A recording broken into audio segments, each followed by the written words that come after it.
No spin, no bias, no censorship. I'm Dan Wootton. This is Outspoken episode number 372, and breaking today, growing calls for Rachel Thieves to face a criminal investigation for her fraud against the British public, with even Labour-supporting columnist Dan Hodges now admitting the corrupted Chancellor will be lucky to avoid jail for her despicable budget defeat. And I am very clear on this.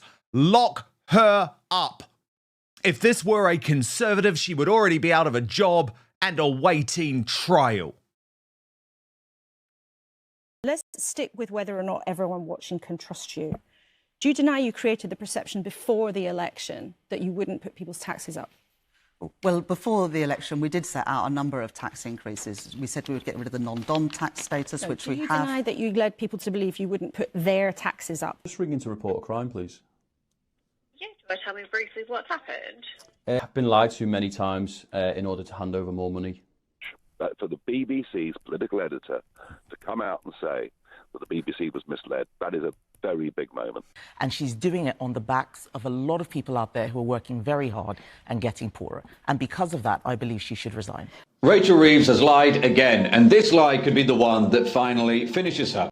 Slippery Starmer and the entire Labour government now on the brink over their egregious lies, with cabinet ministers now in an extraordinary open revolt and briefing to the newspapers. So this is not sustainable for the Disunited Kingdom. Meanwhile, the divide in the country just got deeper over the weekend, with Tommy Robinson launching a blistering attack on Tucker Carlson and Piers after the Daily Mail turned on Holly Vallance for her friendship with the activist. Tucker Carlson. I've got Tucker Carlson on the video yesterday talking about he has more in common with his Pakistani taxi driver than he does some white middle-class American. Yeah, what do you know?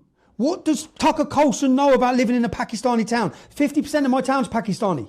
You don't know nothing about Pakistani taxi drivers. We do. Why this government is bringing shame on Britain, and Reeves must be in prison instead of Tommy in my digest next.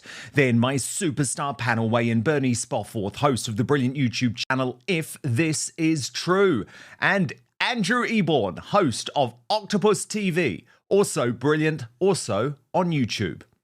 And also coming up on the show today, Talk TV. Censor Mark Dolan live on air as he speaks publicly for the first time about Mike Graham as the channel's Axe star launches independently today.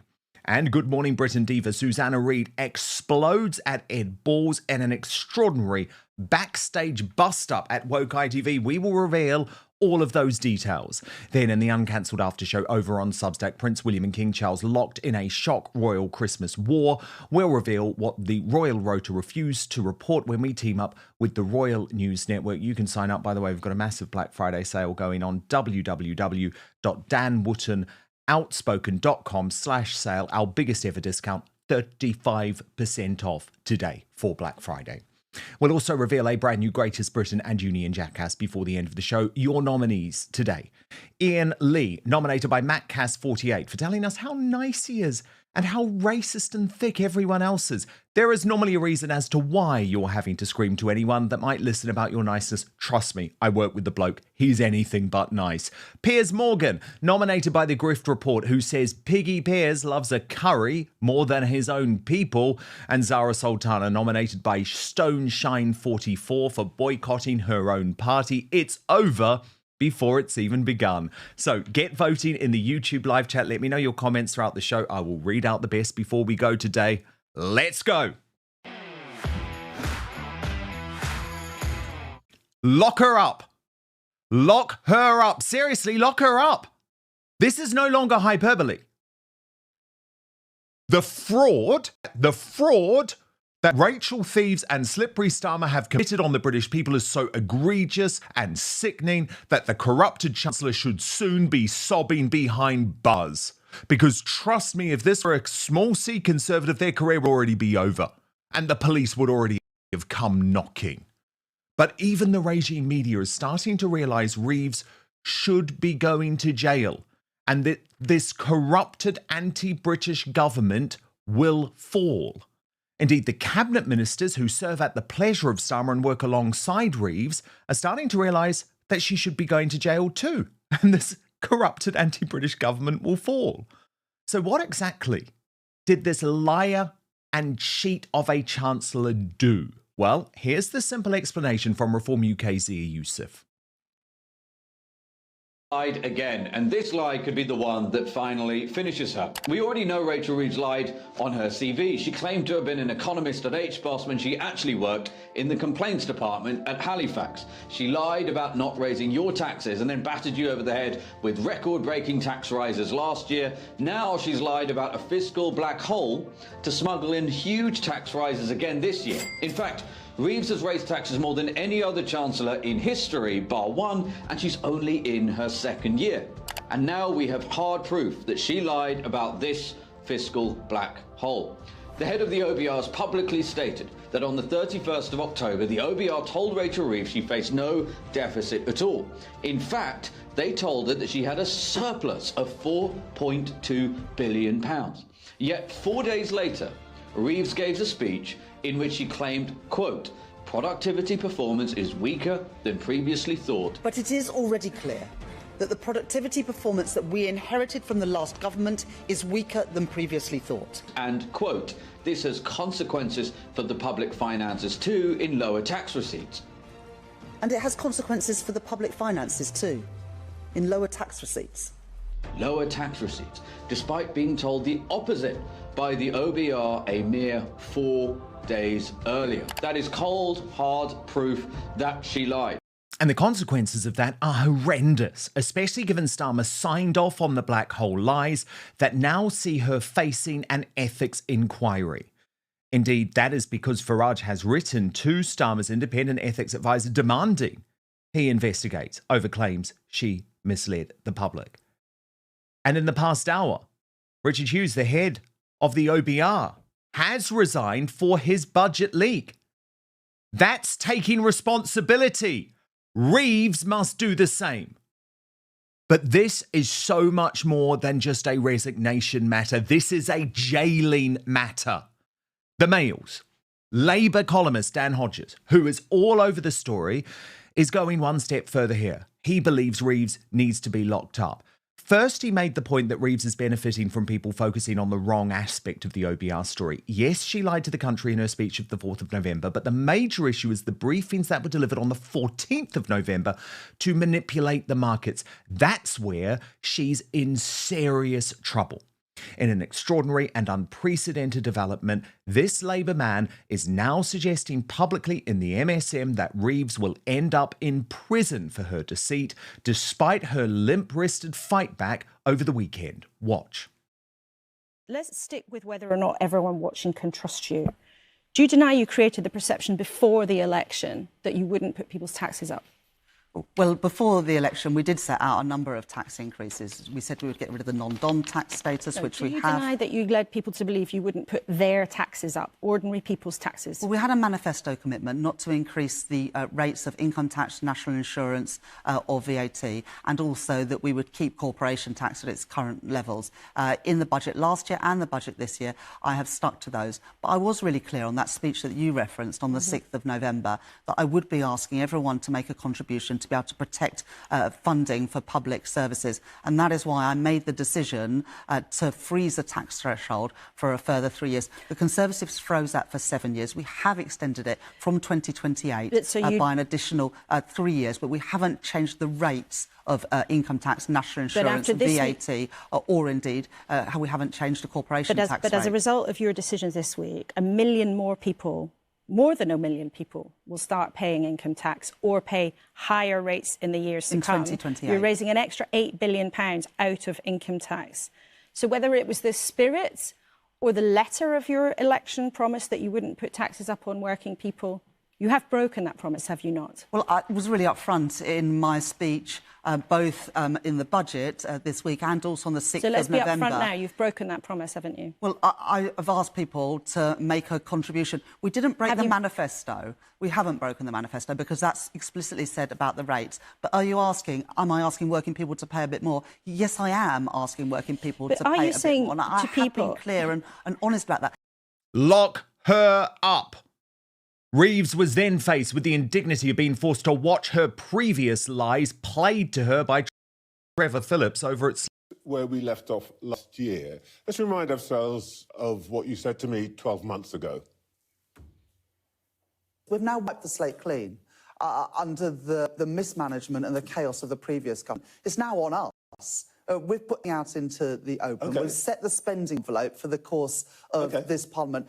We don't need to come back for more. We've done that now. We've wiped the slate clean. Yeah, look, I'm not going to be able to write 5 years' worth of budgets on this show today, but what we have I'm just done, saying, there's will no there need. be more tax rises? You're right, Trevor. There is no need to come back with another budget like this. We never need to do that again. We've now, Trevor, set the spending envelope for the remainder of this Parliament. We don't need to increase taxes further. We need to do two things now. We need to reform our public services to make sure they work better, and we need to grow our economy.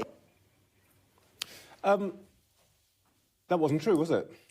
Well, the budget this year was not on the scale of the one last year, but as I set out in my speech at the beginning of November, the context for this budget did change, and I did have to ask people to contribute more. Lock her up. Reeves has today been reported to the police by Richard Donaldson of the Great British Strike. What? Yeah, do you want to tell me briefly what's happened? I've been lied to many times in order to hand over more. Well, what's happened is, obviously, you've got Rachel Reeves and Keir Starmer who have stood publicly and stated time and time again that there's a black hole, a financial black hole that we need to pay into. As a result, they've raised taxes and levies, etc., which I believe is fraud because they've lied. And like I say, due to reports that the OBR have released, also evidence within the media and things that I've seen personally. So for the suspects, sorry, who are the suspects? Are you saying... The suspects are our Prime Minister, Keir Starmer, and Rachel Reeves. Right, okay.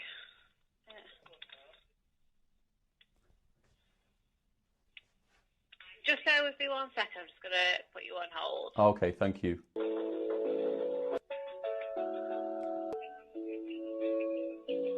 Hello. Hi, thank you for holding. I just wanted to get some advice from my supervisor.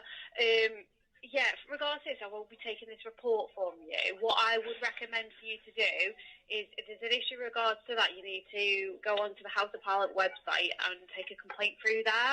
So the police might be trying to dismiss this for now, but it's really worth me showing you this Dan Hodges column, which has shaken the Westminster elite and Starmer's cabinet to its core. Remember, Hodges is a Labour man. He wrote, "This morning there's a debate raging about whether Rachel Reeves can survive the revelation that she deliberately lied to the voters, the markets and Parliament over her £26 billion budget hammer blow to the working people of Britain. But that's the wrong question. The real issue is whether the Chancellor will have to resign or if she's heading to jail. The facts are uncontested. On September 17, Reeves was handed some good news. The OBR informed her the £20 billion budget black hole she believed she was facing had actually shrunk to £2.5 billion as a result of changes to real wages and inflation. Yet for some inexplicable reason, she ignored the new positive forecast. On November the 4th, she delivered a bizarre scene-setting speech in which she produced a chilling analysis of the nation's finances. Immediately afterwards, her aides explained this meant income tax was going to have to rise. Then Reeves panicked. In the face of opposition from her own backbenchers and with Labour's focus group showing a potentially existential backlash against a manifesto breach, it was hurriedly announced the basic rates of tax would not be raised after all. The decision to drop the hike in tax rates was an economic, not political decision, they insisted. So Reeves lied, and then lied, and then lied, and then lied again. She deliberately distorted the fiscal picture to justify her tax rate. Contrary to her claim, she was consistently commenting and speculating, first to manage political expectations, then to try to stabilise the markets when that management went awry with potentially dire consequences. Yesterday, Shadow Chancellor Mal Stride wrote to Nikhil Ratti, head of the Financial Conduct Authority, demanding an investigation into an apparently clear attempt to manipulate the markets through selective and unauthorised briefing of highly sensitive data, a prima facie breach of regulatory law. The FCA's rules are clear. Criminal sanctions for insider dealing and market manipulation can incur custodial sentences of up to 10 years and unlimited fines. Reeves knows this only too well. Lock her up. Dan Hodges went on. This weekend, Labour MPs are alarmed and perplexed at how their Chancellor has precipitated yet another government crisis. Why did she do it? One exclaimed, how did she think this was going to come out? The answer is Reeves' increasingly selfish fight for political survival. Reeves was always going to face a reckoning over her deceit. As things stand, she will be fortunate if that involves only the loss of her job and not her liberty.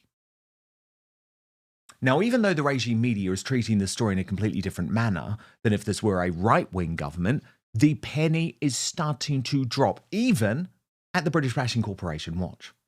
Rachel Reeves, this has just flashed up. The BBC's now having a go. Rachel Reeves misled the BBC in the run-up to the budget. The corporation's political editor Chris Mason has just said he concluded that Miss Reeves withheld vital information from voters when she laid the ground for tax rises. Nigel Farage, when the BBC come for you, you're not doing great, are you? No, you're not. And the BBC should know about misleading. They've been doing it for decades. So if they've called it out, then I tell you what, for Chris Mason to say that, that is a big pitch. For the BBC's political editor to come out and say that the BBC was misled, that is a very big moment. But what's most shocking about all of this fraud, all of this deceit, is that slippery Starmer is completely in on it. His future as the worst Prime Minister ever is now tied to the alleged criminal acts of his Chancellor. Beth Rigby, Sky News. Prime Minister, we found out from the Office of Budget Responsibility that the Chancellor, with your backing, misled the public on November the 4th when she warned about a black hole in the public finances without telling us the second bit, that higher than expected tax receipts meant the economy was in a much healthier position than the Chancellor publicly suggested to all of us and to the country. A Cabinet Minister has told me this morning they do feel misled. How do you respond to that as Prime Minister? And can you really commit to driving through welfare cuts, given that some at your top table don't have confidence in you? Thank you. Thank you very much, Beth. Look, there was no misleading. And I simply don't accept, and I was receiving the numbers, that being told that the OBR productivity review means you've got £16 billion less than you would otherwise have had, shows that you've got an easy starting point. Yes, of course, all the other figures have to be taken into account, but we started the process with significantly less than we would otherwise have had. That productivity review or review like that hasn't been done, I think, for 15 years. This is not an annual exercise. It's an exercise that was done this year. I'm not sure why it wasn't done at the end of the last government, if I'm honest about it, because that would have seemed to me a sensible time to have done it. But it was done. The net result was £16 billion less than you would otherwise have got. Do you know what? Lock him up too. Because even though there's no desire to drive Starmer out like there was with Liz Truss by the regime media, his own cabinet is starting to turn. This, folks, is unprecedented. It is extraordinary, with the Times reporting today that Starmer and Reeves have been accused of misleading the cabinet by using claims that there was a black hole in the public finances to justify tax rises during the run-up to the budget. And this is coming from cabinet ministers directly. One told the Times, why did Keir and Rachel allow the country to believe for so long that we would break our manifesto by putting up income tax by 2p when they would have known that wasn't true? At no point were the cabinet told about the reality of the OBR forecast. Had we been told, we might have been in a position to advise against setting hairs running on income tax and giving the public the impression we are casual about our manifesto commitments. The handling of this budget has been a disaster from start to finish. Another senior minister said, the Treasury's operation is not exactly cutting edge. The argument about living in uncertain times and needing more headroom makes sense, but the way she presented it by saying there's a big hole we need to fill is frustrating. We had this hokey-cokey about income taxes going up and then not going up. Another minister said Starmer and Reeves look weak and incompetent in the wake of the budget, but described it as par for the course. So that is 3 ministers now on the record. Kemi Badenoch's right that Reeves simply must go. The Chancellor appears to have given wrong or false information deliberately to try and get her budget a soft landing. We are at the Institute for Accounting. You all know that if a CEO had done this before their annual meeting, they would be sacked. What we see is issues around financial probity and market abuse. And I do believe that she should resign because of that, because she has given false information, broken promise after promise, given people false hope and false reasons to vote Labour, not been able to stick to them. What she's shown is that she cannot manage the economy. Pretty Patel agreed. Writing lies and damn Labour lies by a corrupt Labour government, Starmer and Reeves lied to the British people and put their selfish political survival above the needs of our country. They are not capable of serving our country and should be sacked. Zia Yusuf deliberately disseminating false information to financial markets is market abuse under the Financial Services and Markets Act 2000. Reeves has obviously done so. The evidence is in the public domain. She must go. But can I just ask for 1 second, where are all of those moralists on the left? Those moralists on the left who campaign day after day for Boris Johnson to go, do you remember that? Over a piece of cake. Where are they? Chris Rose, during Cakegate, Carol Vorderman was furious and close to tears.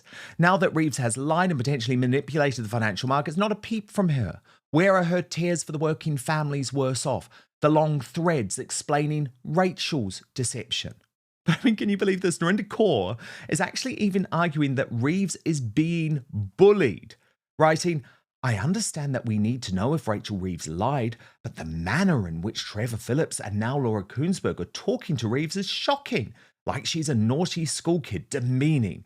Kemi Badenoch seems to have started this last week. Rachel Reeves is being bullied, as we speak, horribly bullied.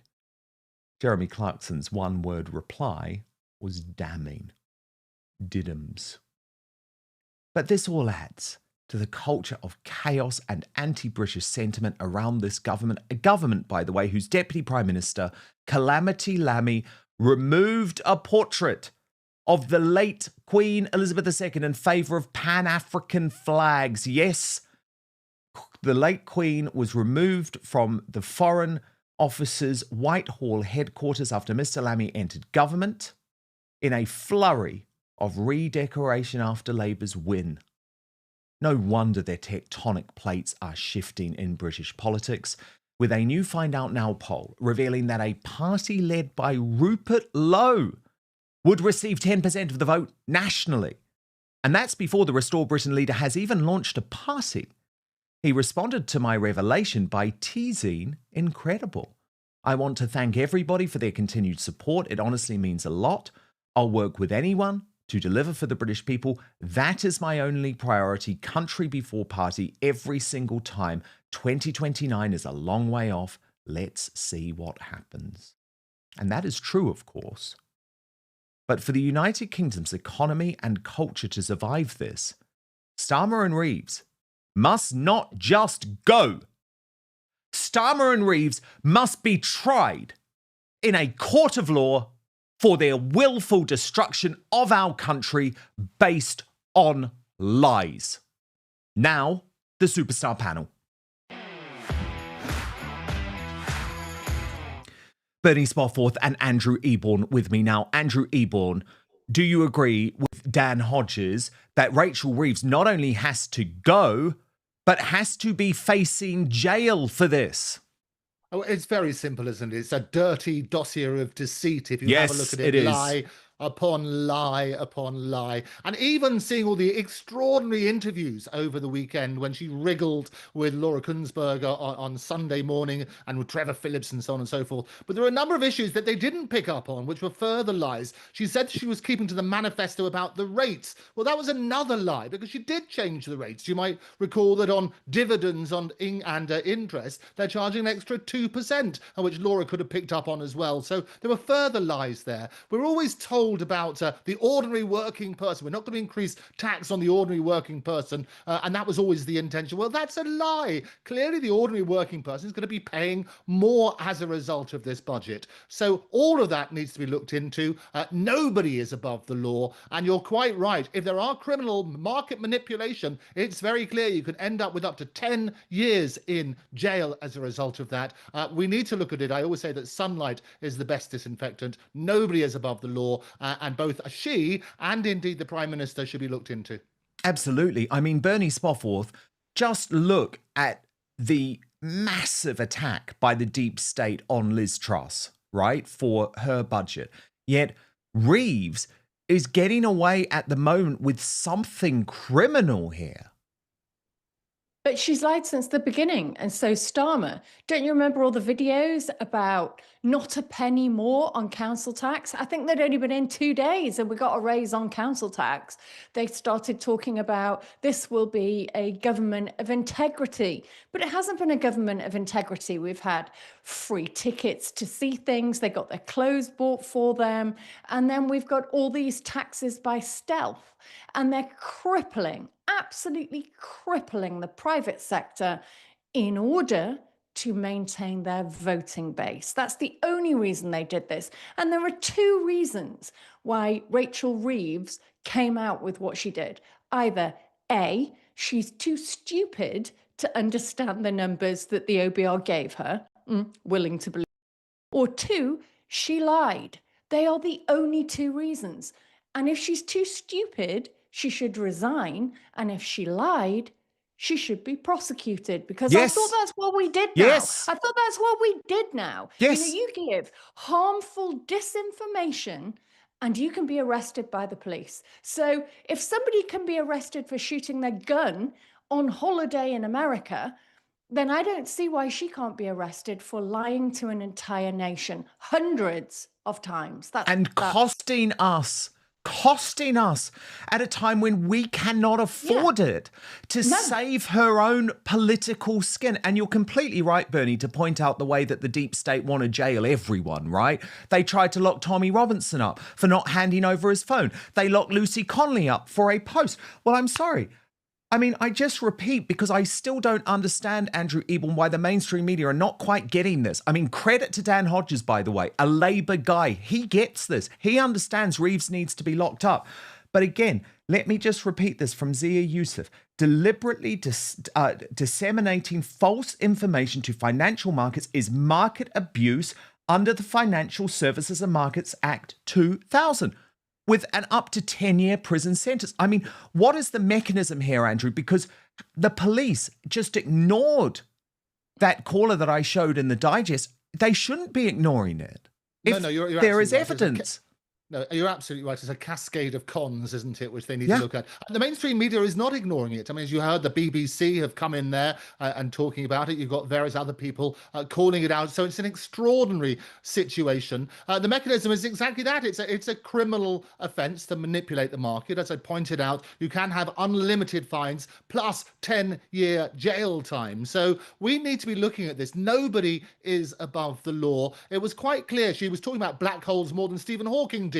And the reality is there was no black hole. She knew about it. And because she knew about it, she misled Parliament, she misled the public, and she misled the market. It's very, very clear. It is very clear. It absolutely is. But Bernie, so much of this is about political expediency, right? Because slippery Starmer knows that if Reeves goes, he goes.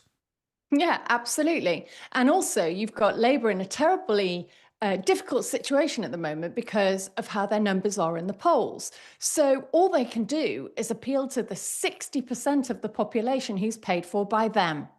So if you look over the last 18 months, we've had huge pay rises to the public sector at the expense of the private sector, huge increases to welfare at the expense of the private sector, in the hope that these people will vote for them and their numbers will come up. And it's a complete disaster. Now, yes, it's true. If you're a CEO or you're a managing director and you lie to your board and you say, yes, we need inward investment because we have no cash, that is gross misconduct. You would be fired as soon as you were found out. But in this particular instance, Keir Starmer is the one in charge. Does anybody really think that she did this on her own? I don't think so. She did work in a complaints department. This is not Brain Box of Britain, right? That's what I think. And she's completely incapable. I don't know why the OBR leaked that information. But I think it's quite interesting because the obvious person to take over from Rachel Reeves, should she go, is, God forbid, Ed Miliband. Oh, don't. No, Don't. No. I know. Imagine that Fruit Loop freak in charge of our finances. But look, at some point, maybe something really bad has to happen. Really, really bad has to happen before we actually start the comeback. And this is the problem. It is going to get worse with Labour before it gets better, because there is going to be a push to the hard left.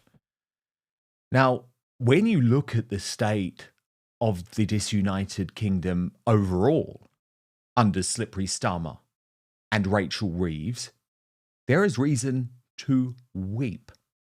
As Tommy Robinson posted, Friday night in modern London, as families went Christmas shopping, they were met by this. Watch.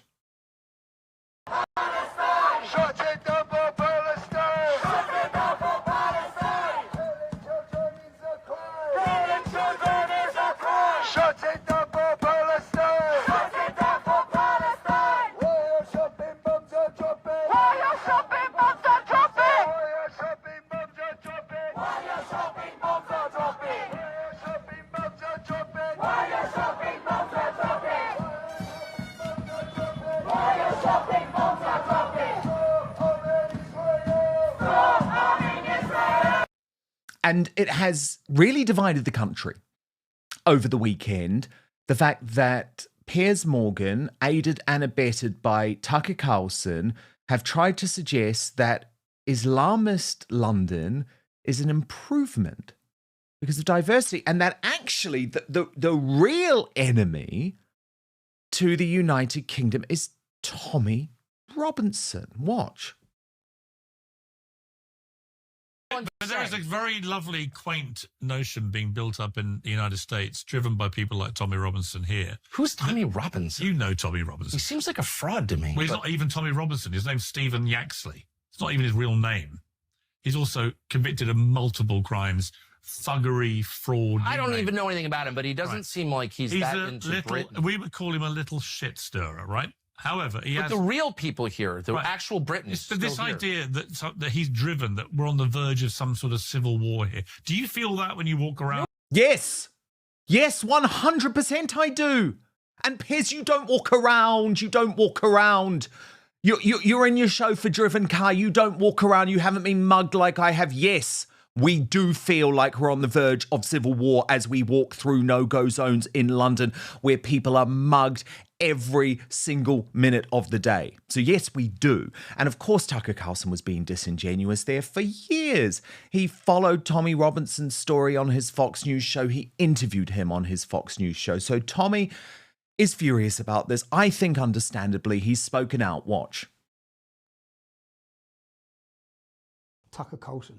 I've got Tucker Carlson on the video yesterday talking about he has more in common with his Pakistani taxi driver than he does some white middle-class American. Yeah, what do you know? What does Tucker Carlson know about living in a Pakistani town? 50% of my town's Pakistani. You don't know nothing about Pakistani taxi drivers. We do. We're beaten up by them our growing up. Our daughters are abused by them. Our wives are harassed by them. But yet you pretend you know something. What do you know in the United States of America about growing up around Islamic immigration? They're all talking about, well, the Muslims and the Christians are together. Yeah, come and say that in Europe. Come and experience that in Europe. We're not together. They're not with us, you clowns. But I listen to all these new right-wing commentators talking just because they hate Jews or hate Israel, saying we need to work together with the Muslims. Yeah? Come and speak to people who live with Islam. It's infuriating. I'm watching, like, even Tucker Carlson thinking, what do you know about Pakistani taxi drivers, mate? What do you know? And I mean, it's true. Like, literally, a whole load of Pakistani taxi drivers were behind many of the rape gangs. Like, that's an actual fact. So Tommy hadn't finished. Watch. Do you know who's ferried all of our girls round in every town city? In Rotherham, Telford, Oldham, Rochdale, Birmingham, Bradford, Leeds, every city where our daughter's been raped. Who ferried them round? Pakistani taxi drivers. Tucker, your mates. who you'd rather hang around with. You know nothing about this subject. So don't try talking about it just because guitar are in your back arse, because it's pretty infuriating. Yeah. And I see that so much coming out of the United States. I'm looking at it thinking, you don't know what you're talking about. You have no idea what you're talking about. You live in America. You're not plagued by Islamic rape gangs. You're not surrounded in a town with 50%, with 45 mosques. You've got no idea what you're talking about. So don't just start talking about how we need to be, we're all friends and Muslims and Christians are together. Yeah, tell that to the Christians in Afghanistan. Tell it to Christians in Pakistan, the Christians in Iraq. Go speak to the Christians in the Middle East. Go speak to the Christian population, which has gone from 20% to 7% in the last 20 years. Why? So that was Tommy responding to to Tucker Carlson. But the brilliant Eva Vladenbroek has responded in the most sensational manner directly to Piers Morgan. Now, this is interesting because Eva's the type of woman, she doesn't usually get personal. She usually talks about themes, but she was just so angry with Piers. Watch her response. So I usually don't like to discuss or react to specific individuals, but I think today I'm going to make an exception because I just saw the discussion between Tucker Carlson and Piers Morgan discussing the demographic change in the UK, where Tucker pointed out, rightfully so, that white people, Britons, are soon becoming a minority in their own country. And Piers Morgan reacted to that, saying essentially, why would that be a problem? At least we've got good food now. So let me get that straight for you, Piers Morgan. You are witnessing the rape, replacement, and murder of your own people, and your response to that is, well, at least we've got chicken curry now. Piers Morgan embodies everything that is wrong with Britain and embodies everything that is wrong with this specific subgroup of right-wingers that aren't truly right-wing. They fail to protect their heritage, they fail to protect their future, and they have zero true patriotism and zero true love for their own identity. But he just became anti-woke at a moment in which it already wasn't risky anymore, really, to become anti-woke. Because, well, other people paved the way for Piers Morgan to become anti-woke. And in fact, the people who did that were the people that he used to attack. And still attacks, by the way. So once again, Piers Morgan, as I said, I don't like to discuss individuals, but Piers Morgan embodies a bigger issue. And he's a despicable, weak man. And he tries to continuously get me on his show, by the way, which is hilarious because he blocked me on X when I called him a backtracker after he said that the facts changed regarding the vaccines, the COVID vaccines, because he wanted that to be mandatory, remember? And he refuses to unblock me, so I'm not going on his show. I'm not gonna sit on his show under his rules when he refuses to debate me on the public market square of ideas. So yeah, that's Piers Morgan for you. I didn't know that he could sink any lower, but here you go. And speaking of sinking any lower, I didn't know the Daily Mail could sink any lower, but they just did over the weekend with a revolting attack on Holly Vallance. A very good woman. I mean, you might know her as a former pop star. You might know her as a former Neighbours actress. But she's a great patriot and she loves the United Kingdom and she supports all the right causes. She was at the Unite the Kingdom rally. She was at a Restore Britain event that I attended last week. And the Daily Mail, in the midst of her divorce from the Reform UK treasurer, Nick Candy, is trying to bring her down because of her friendship with Tommy Robinson. I mean, look at that. Neighbours star Holly Vallance snap lounging on a steam train with hard right thug Tommy Robinson as friends of the pop star say she has gone down a rabbit hole. What? Gone down a rabbit hole because she wants to save this country, because she's honest about this country. F you, the Daily Mail. You suck. Holly did respond to this, actually, writing, wow, a briefed Sunday Rag story about my mate and me during my divorce proceedings. What are the chances? Saying, when's the next trip? Copying in Lawrence Fox and Elizabeth Fox, who were both on that trip. But it does just show you the lengths that the corrupted mainstream media will go to bring down anyone who is trying to patriotically fight for our country. To my superstar panel, Bernie Spoffforth, I mean, it is fascinating, isn't it, to see the way that these attacks on Tommy Robinson are coming from all angles now. I find this whole thing deeply, deeply depressing, because the attacks always come from those people who blame the other side for being divisive, when all they need to really do is just listen. So a lot of the people commenting about Tommy Robinson haven't seen his movies, haven't really heard what he's saying, and perhaps don't live in the areas that are as affected as some of the areas that he writes about and talks about, or the areas that people live in. You know, this weekend, there were huge reports about stabbings in Altrincham. I used to live in Altrincham. It was a really lovely area, but it now isn't, and it isn't safe to live in. And if we don't hold these conversations and we don't talk to each other and we don't talk about the truth, exactly as Eva says, we will lose all culture, all sense of who we are, because we're not allowed to discuss it. Now, for me, I don't think it matters what Tommy Robinson or anybody like him says. I think what matters is that you just look around you. And if people like Piers, in my opinion, and lots of other people who say very similar things, like Tucker Carlson, for example, I don't understand why he changed his perspective like that. It makes no sense to me, except I know deeply that it's wrong. I know it's wrong, because I can see around me what's happening. You have to be able to talk, and shutting them down and calling them far right and extremist. Do you know, they're just words now. Everyone's done with it now. I know Holly, and I happen to like her very much. And it's incredibly cruel of a mainstream newspaper to take a leaked piece of information and use it against a woman going through a divorce. And don't forget, in that piece, they also said that Tommy Robinson wasn't a fit father to be around her children. How dare they? How dare they? That's the worst slander you can ever give to a man who has done everything he can to protect his own children. Yeah, So exactly. I was going to say, someone who is an amazing father, you know, and if you speak to even Tommy's ex-wife, as I have done, you know, she will absolutely say he has always been an incredible father. I mean, Andrew Eborn, that's all true. What do you make of the Tucker Carlson attack? Because, of course, he has done a 180.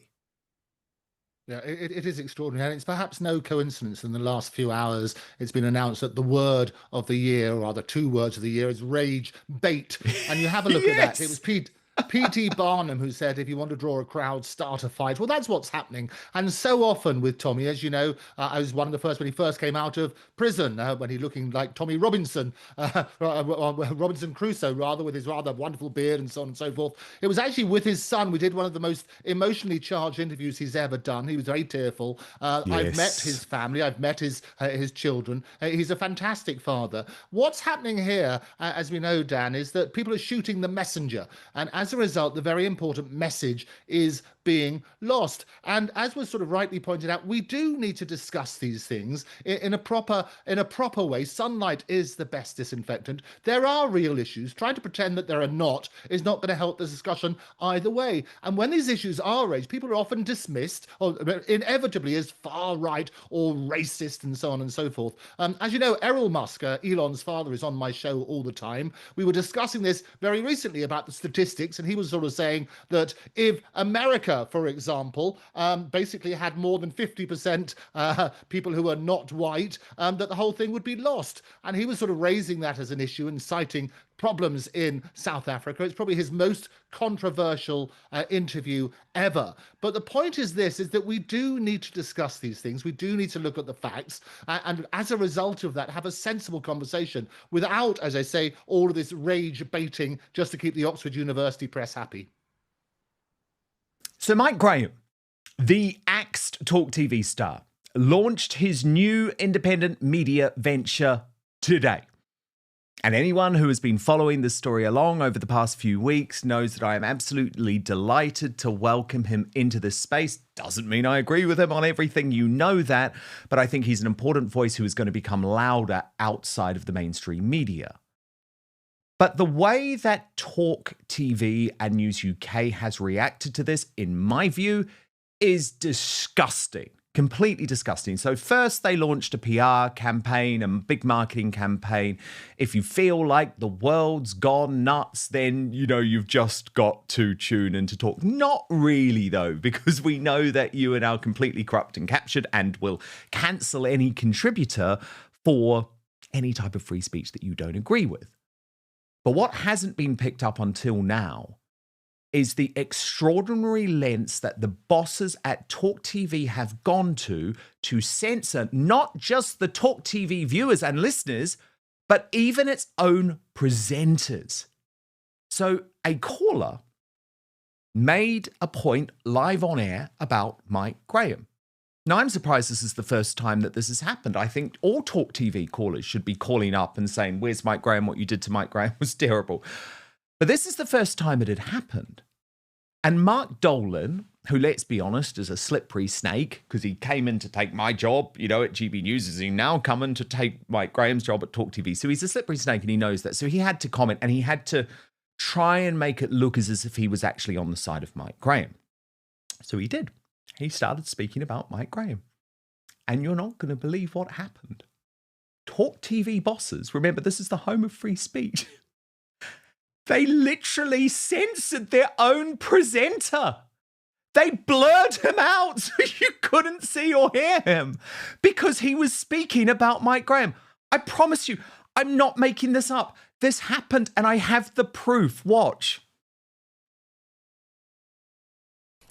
Tom is in Reigate. Good morning, Tom. Yes, good morning, Mark. So I'm very happy to talk to you, but I do miss young Michael Graham. Oh, well, listen, I understand that. I do.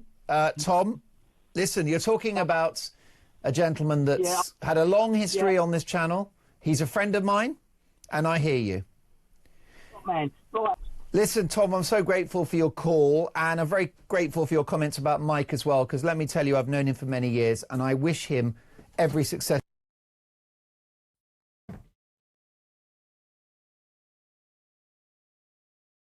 It's the media, folks, isn't it? It's always unpredictable. 9:57. It's been a joy. Did you see that? They literally silenced their own presenter for talking about Mike Graham. This is the former home of free speech. To my superstar panel, Bernie Spofford and Andrew Eborn. Andrew, I mean, what an own goal, number one. I mean, totally idiotic. You know, you can't pretend that Mike Graham doesn't exist. You know, he was the heart and soul of your station for years. But to censor your own presenter, I mean, this is lunacy. And clearly, I know how these things work. There was clearly a plan in place. If a presenter goes off script and starts talking about Mike Graham, maybe they might have been worried that someone was going to quit live on air or something like that. We are going to blur them out and we're going to cut the microphone. It's extraordinary. It's Stalin-esque, actually. It's North Korean level stuff. It is quite extraordinary. As you know, I've been on Talk since the very first year, and indeed GB News since the very first year. I was a regular on Mike's show. I've been on with Mark Dolan and all of the various others. It'd be interesting to hear what Talk TV has to say about it, because I've got a lot of respect for the management now. I know some really good people. Firstly, I'm surprised that the caller was put through, because the way these things normally work, as you know, Dan, is they ask them what are they going to talk about, and then they work on that sort of basis. They are ready to cut them off if they go off script. As you know, I helped cover with James Whale in his last few months, the brilliant broadcaster, and I used to co-host his show for the last sort of couple of hours when he did the first hour, and so on and so forth. We'd have all sorts of callers would come in, would be dealt with appropriately. So I'll be interested to see what Talk did. It's the first time I've seen that particular footage where it was blurred out. Have Talk themselves come back with an explanation as to what happened? Well, I've spoken to an insider at the station who provided me with that footage. But I'm going to come to something in just a moment which shows that Talk are actually on a rampage at the moment against any contributor who goes maybe off-piece, doesn't talk about what the mainstream are saying. So I think Bernie Spofford, post Mike Graham, they have made a decision to try and pivot right back to the centre. And I mean, it's going to kill them off, in my view, Bernie. Right, I'm already in a bad mood because of Rachel Reeves, right? But if I had seen that video earlier, my post on X would have started, what the actual fuck, right? Because are you seriously taking your audience for fools? You can't go on about being the home of free speech, but only the speech we want you to talk about, right? It's pathetic. It's pathetic. And what it's done for me is it now means I'm going to have to listen to Nick Ferrari in the morning or Mike Graham. Actually, yeah, I might do that because I now can't listen to that station because I know everything I hear is manipulated and I don't want to listen to manipulated news. So if talk radio is now doing that, then I can't listen to them either, which is really sad because they have some great presenters. And now I know they can't say the things that they want to say. And that's completely wrong. Like, I thought it was just GB News that had the big list, and other stations that I had heard had a big list saying you couldn't call her Rachel from accounts. Yes. You couldn't call her Rachel from accounts. No nicknames or slippery Starmer, which I used to say, or the British Bashing Corporation. No, that's all banned. That's all banned. But it's look, wrong. But look, I want to show you both just to show that this isn't going to be a one-off, right? So Lucy White, a lot of people know about her. She gave her first interview here on Outspoken on Friday in regards to her comments relating to Nusrat Ghani, the Conservative Deputy Speaker of the House of Commons, Pakistan-born. And Lucy has said that she doesn't think anyone who isn't born in the United Kingdom should be serving in the British Parliament. And that has sparked huge outrage. She's been called racist. And of course, The Guardian got onto this. And they ran with this headline. GB News urged to cut ties with contributor accused of racism. And they say the right-wing activist claimed Commons Speaker Nusrat Ghani should be barred because she was born in Pakistan. Now, obviously, this divided political opinion on the right. I mean, Ant Middleton, for example, over the weekend posted something I will change when I take office. 100%. He was backing Lucy. And Kay Burley, that leftist mainstream media shill, hit back at him saying, hate to break it to you, big boy, but even if you do become Mayor of London, you will have no authority over the mother of all parliaments. Bless your heart. Very patronising, isn't it? And I wonder how Kay Burley would feel if someone like Ant Middleton made a sexualised comment to a female. You know, big boy, we know what you were saying, Kay, but anyway, that's by the by. But what really shocked me is that in this Guardian article, both GB News and Talk TV decided to buy into their cancel culture. I mean, what they should have said is, piss off, we don't engage with The Guardian, you're just trying to bring us down. But they didn't do that. And Talk TV's comment in particular was just awful, completely awful. So this is what they said. They described White as an occasional contributor, but then released a statement saying, the views she expresses are her own, and her recent social media post relating to Nusrat Ghani was reprehensible. We have no plans to invite Lucy White back on Talk in the foreseeable future. So translation, we are cancelling her. GB News didn't quite go that far. Their spokesperson said comments expressed on personal social media accounts by individuals who have appeared on our platforms do not reflect the views or values of the channel. So that's a little bit better, okay? But Lucy White responded this way, writing, neither The Guardian nor the Daily Mail approached me for comment before publishing tone-deaf hit jobs on me. The articles were totally biased, claiming that I had only received criticism, when in reality, I have received a huge amount of support. The country is behind me. The article written by Ben Quinn claims that I am racist and accuses me of injecting far-right language into public debate. This demonstrates an awful understanding of the issues and does a disservice to the few readers that The Guardian still has. He wants me cancelled for merely expressing an opinion. It's not 2020 anymore, Ben. The bully boy tactic of the left don't wash with the public anymore. They can see them for what they are, a desperate attempt to shut down debate. It's embarrassing that a male journalist, Matt Stridewick, is so ideologically captured and intellectually lazy that he had no hesitation in simply copying and pasting The Guardian's hit job. I am glad to see that the Mail's own comment section has called him out. So Bernie Spofforth, really interesting, but I think what I found most depressing and why it linked into what happened with Mike Graham is that Talk TV just immediately decided to say, she's reprehensible, and by the way, she's cancelled. She's not coming back. So they've given in to the mob, in my view. Talk TV is now a woke station. I say this with no joy, by the way. I loved that station. It was part of me. You know, I spent all of that horrible lockdown year in 2020 there as the drive time presenter. I presented on the station for years before that. I still have friends there, but this is an awful path to go down, Bernie. I'm sorry. Awful. Because they might agree with 99% of what she says, but for that one view she holds, she's completely cancelled and destroyed. And then the media do a complete hit job on her. It doesn't matter if they agree with everything else she says, because she has said one thing they don't agree with that goes against the narrative. She's completely cancelled. And that whole narrative is about suppressing the bubbling under the surface, right?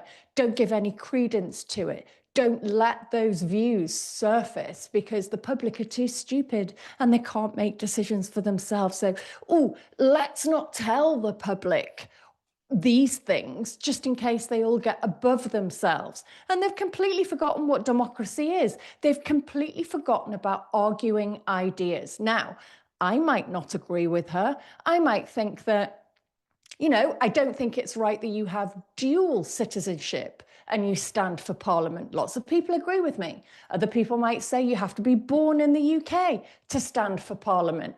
That's a view. Yes, exactly. Why aren't we allowed to discuss And why aren't we them? allowed to have that? Because, by the way, to be US president, you have to be born in America. That's and right. No one is saying that these Americans are racist. And in Pakistan, yes, you cannot have dual nationality. You must renounce yes, every it's other constitutional nationality. in Pakistan, and it is in a lot of countries. And what's so fascinating is that Ben Habib is really the only political leader who has spoken out on this. He's, of course, leader of Advance UK with Pakistani origin. Yeah. And he posted saying, I have been following the unfolding of the pile-on on Lucy White. She advocated that no one born in Pakistan should be an MP. It would be entirely reasonable for MPs to be required to be born in the UK. That would not be racist in any way whatsoever. Only US citizens born in the US are allowed to be president. That is not racist. A similar restriction could entirely reasonably be acquired for MPs. The UK has been subjected to mass migration and a dramatic change in its demography in a very short time. Any sane-minded individual would be concerned by these dramatic changes and would wish to curtail them. Our leaders have not protected the UK's constitution and culture. They have promoted multiculturalism. Coupled with mass migration, this has resulted in great damage to just about every aspect of life in Britain. The British people have been badly bruised by this negligence. They are pleading to be protected. Their pleadings are being ignored. Their bruises are getting ever more serious. Unless those that govern us respond to the reasonable demands of concerned British citizens, their demands will become ever more extreme. Like White, I want our constitution and culture restored. Her advocacy in favour of MPs being born in Britain is yet another cry for protection. And I was born in Pakistan. Of course, there are bound to be people born abroad that love the UK, love its language, history and culture. I am one of them. They would be good guardians of the UK, but the difficulty now is in determining a mechanism to ensure anti-British sentiment does not continue to embed itself in our institutions and governing structures. Perhaps a blunt instrument, but the sentiment requiring MPs born in the UK is understandable.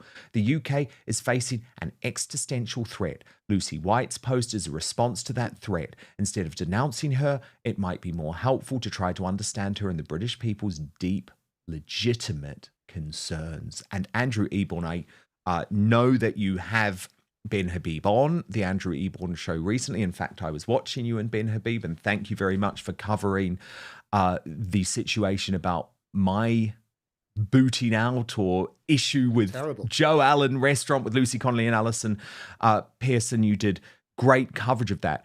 But how fascinating that here's Ben Habib Pakistan-born, wants to be Prime Minister of the country, but says, look, actually, banning me because I wasn't born in the UK, that would not be racist. I found that such a brilliant response, Andrew. It is incredibly refreshing. And as you say, Ben is on my show, the Andrew Vaughan Show, regularly. And because he's banned, he told me, from GB News and Talk TV and virtually every other platform. And it is interesting because he's very open about this. It goes back to the point I was making beforehand, is that there are real issues. And Ben talks about this existential threat. Just as you were introducing the story, I was pulling up that very same X, as it's now called, the post that he made, because it's a valid point. And what he's saying is actually it's a very valid point. If you go to America, that's what happens. You had to be born in the USA, with Bruce Springsteen singing out about you. But the reality is this: it is an issue. What he's suggesting, it should be jaw, not war. We need to discuss these things, to talk about these legitimate concerns,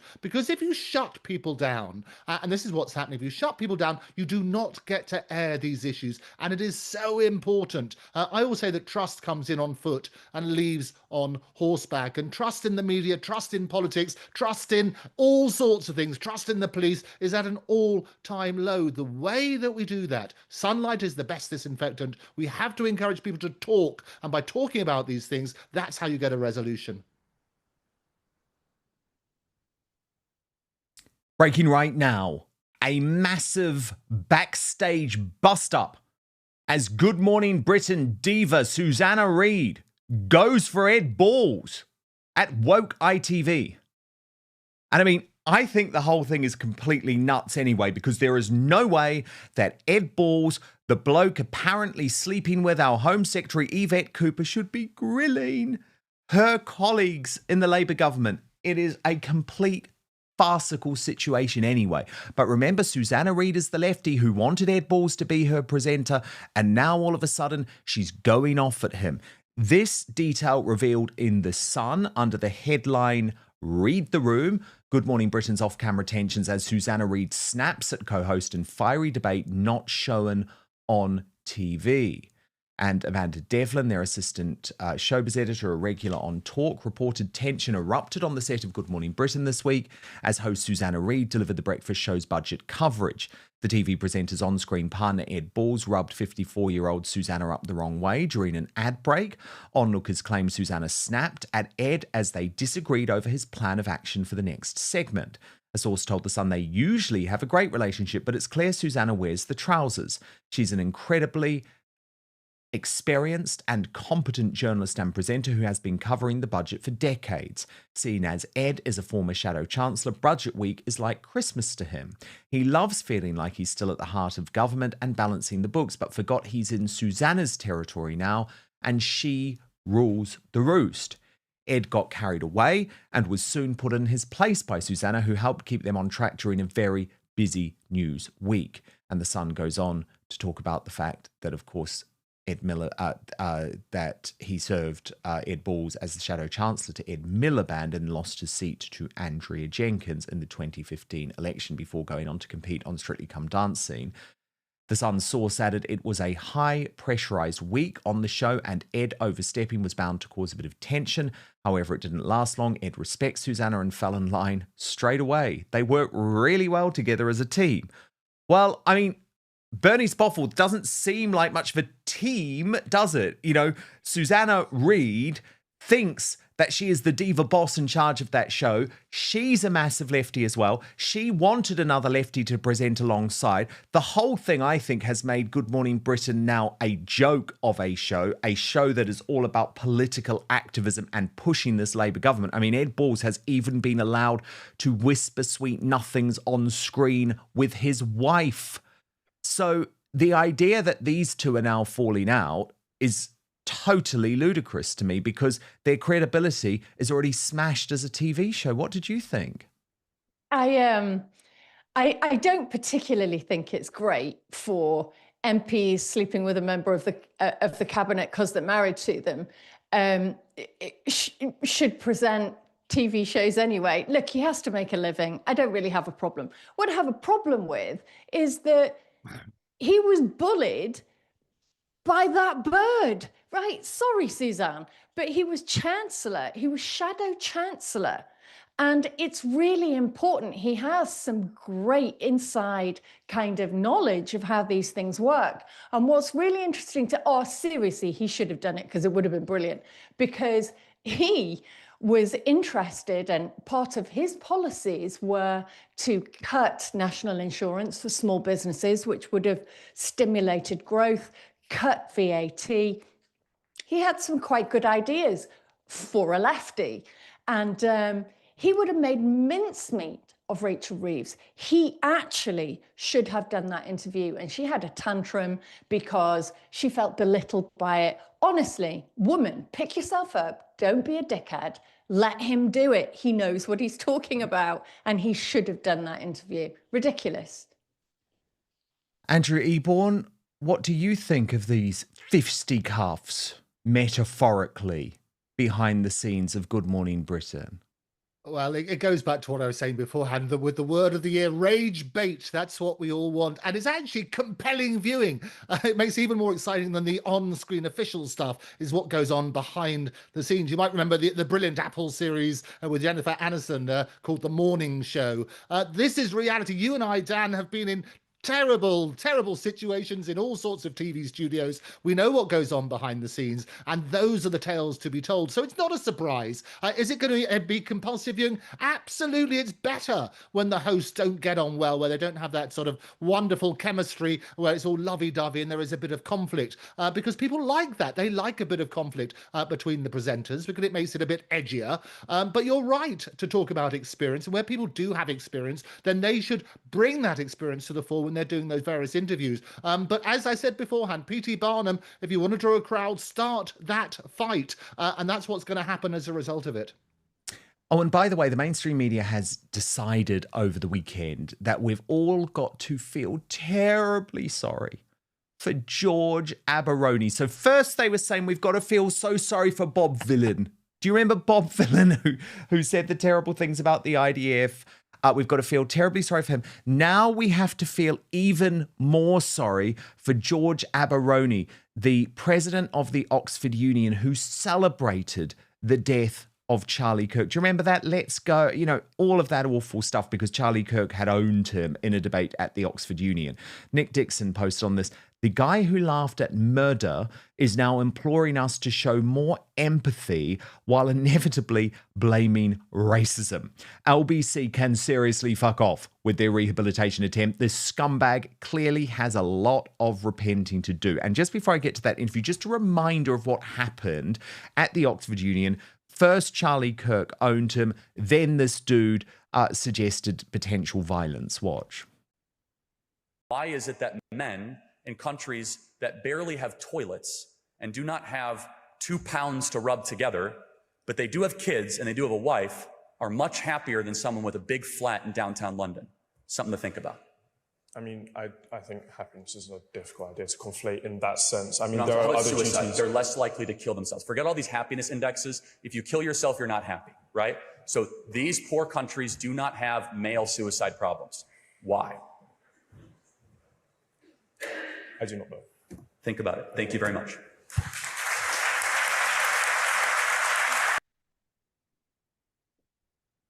To effectively create change in the world we desire. And Side Prop will argue that at times there is simply nothing else that can be required other than violent retaliation. And this is a view I wholeheartedly agree with. The view that some institutions are too broken, too aggressive, too oppressive to be reformed. Like cancers of our society, they must and they should be taken down by any means necessary. So we're meant to feel sorry for this guy who clearly, in my view, was advocating there for political violence. When Charlie Kirk was taken out in the most horrific act of political violence in a generation, he celebrated. He joked about it. He laughed about it. He brought shame on the Oxford Union. But of course, LBC and that awful little lefty twit, Lewis Goodall of the fake news agents, is now trying to advocate for this man, and we're meant to feel sorry for him. And we're also meant to take a lecture from him. We are meant to take a lecture from George Aberoni, the bloke who celebrated the death of Charlie Kirk. God help us. Watch. We can be very specific and very deliberate in making distinctions to the fact that, there is that fair criticism of me, and there should be a space to have that fair criticism of me, and, be responsible in how we go about that in consideration of the fact that, I am still a student.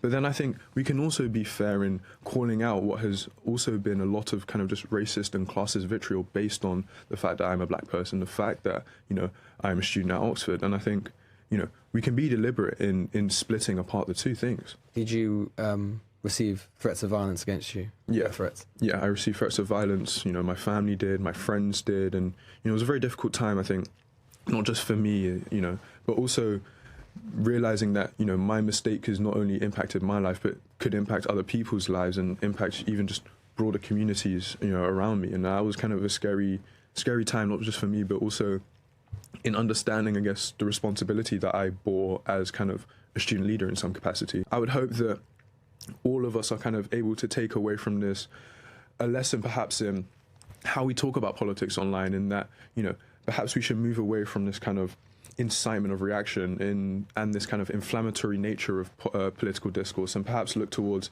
kind of more empathy within our politics, perhaps look towards more kind of collaborative discourse when we talk about politics. Oh, collaborative discourse. Andrew Eborn liked celebrating the death of Charlie Kirk. It's absolutely disgusting. And there's a history with the Oxford Union. I was invited by Errol Musk to be his special guest when he was invited to debate what was really a race-baiting topic about throwing out, evicting the white colonial masters from South Africa.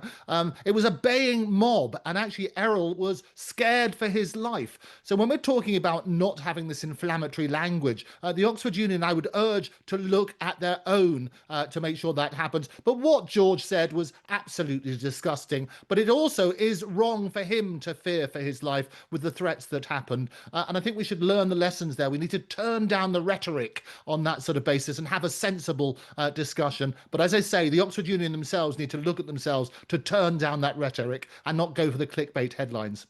Bernie, I mean, it's quite inevitable, isn't it, that it's been LBC trying to lead the rehabilitation of Bob Villan and now George Aberoni? Well, you might, everyone might be quite surprised about my feelings on this, because as a mother of two great big boys, George he's a very young man, and he's a product of Britain's liberal education system. It's a massive problem, Michael's right. And he believed he was on the side of right because no one ever discusses anything anymore. And he's had to learn a very hard lesson at a very young age. But what I want to say about LBC is that I had death threats too. And I didn't say what George said. Lucy had death threats, and she didn't say what George said. And so we're perpetrating this. Only one side deserves sympathy or empathy or understanding. And I want to say, as somebody who would be considered right of centre, I haven't had people call me far right. I know that people might say I was right of centre. What I want to say about George is now it's time, and he will grow up, because we taught him this. And that's the biggest shame of it all. That's the biggest shame of it all. We taught him this. Very well put. Very well put. Bernie Spotforth, whose fascinating insights you can find on her brilliant YouTube channel, If This Is True. And Andrew Eborn, host of the brilliant Andrew Eborn Show on YouTube, part of Octopus TV. Always love having you on Outspoken. Thank you both so much. And we're going to reveal today's greatest Britain and Union jackass in just one moment. First, to your comments. Thank you for your super chats. By the way, Nina Vanana writes, "Lock her up." This is on Rachel Reeves. "Together with Starmer, the lying traitors." And Chavka 2UK on Mike Graham says, "We have a new channel, Don't Talk TV." Chris German says, "If more and more people reported this to the police," this is again in regards to Rachel Reeves, "the trend would go, Operation Raise the Justice." And on what we were just discussing in terms of Oxford and LBC, Mobob writes, "Victimhood is boring. Being black has nothing to do with this. Celebrating Charlie Kirk's murder is appalling. Where's the empathy there?" And William Westwood wrote, Charlie Kirk made him look like an idiot. That's probably why he's saying those disgusting things about this brilliant man. And I think you are totally right on that. Okay, a reminder of your nominees for the worst Britain in the world today. Ian Lee, nominated by Matt Cass 48 for telling us how nice he is and how racist and thick everyone else is. There's normally a reason as to why you're having to scream to anyone that you might listen about your niceness. Yeah, you're not nice, and he ain't nice. Piers Morgan, nominated by The Grift Report, who says Piggy Piers loves a curry more than his own people. And Zara Sultana, nominated by Stoneshine 44, boycotting her own party. It's over before it's even begun, and my God, that was a shit show at the weekend, wasn't it, with your party? Total shit show. Okay, the results are in. With 5% of the vote, Ian Lee, the runner-up with 32% of the vote, Zara Sultana, but overwhelmingly, today's Union Jack has the worst Britain in the world today with 64% of your vote. Piers Morgan. And today's Greatest Britain winner. And my God, posthumously, there could not be a better bloke to take this gong. Peter Whittle, my friend, nominated by Scott Fly 23, who said, just read Douglas Murray's tribute to Peter in the Daily Telegraph, and I think he deserves another day as our GB. God bless PW. And of course, if you do want to learn much more about Peter Whittle, the head of the New Culture Forum, you can of course watch our special video with Connor Tomlinson paying tribute to him on our YouTube feed. And we will continue to pay tribute to Peter Whittle in the days, weeks, and months ahead, because his work will never be forgotten. In fact, we've got to fight even harder. Okay, we're moving over to Substack now for the Uncancelled After Show, where Prince William and King Charles are locked in a shock royal Christmas war. We'll reveal what the Royal Rota refuses to report when we team up with the Royal News Network. So at this stage, we come off YouTube and head on over to Substack. We have a massive sale going at the moment for Black Friday. It's our biggest sale ever. So if you've wanted to join the Outspoken Substack community, where you can watch the after show live or on demand every single day with no advertising whatsoever, I do urge you to come on board. The address with our 35% off discount is www.danwootenoutspoken.com/sale. That's www.danwootenoutspoken.com/sale, a special address for our special Black Friday sale. We are back live with you tomorrow, 5 p.m. UK time, midday Eastern, 9 a.m. Pacific. Hit subscribe if you're watching on YouTube. Make sure you subscribe to our podcast feed on Spotify or Apple Podcasts or wherever you get your podcasts. Please do rate and review 5 stars if you may. It helps us hugely as an independent show in the algorithm. And most importantly, I promise to keep fighting for you.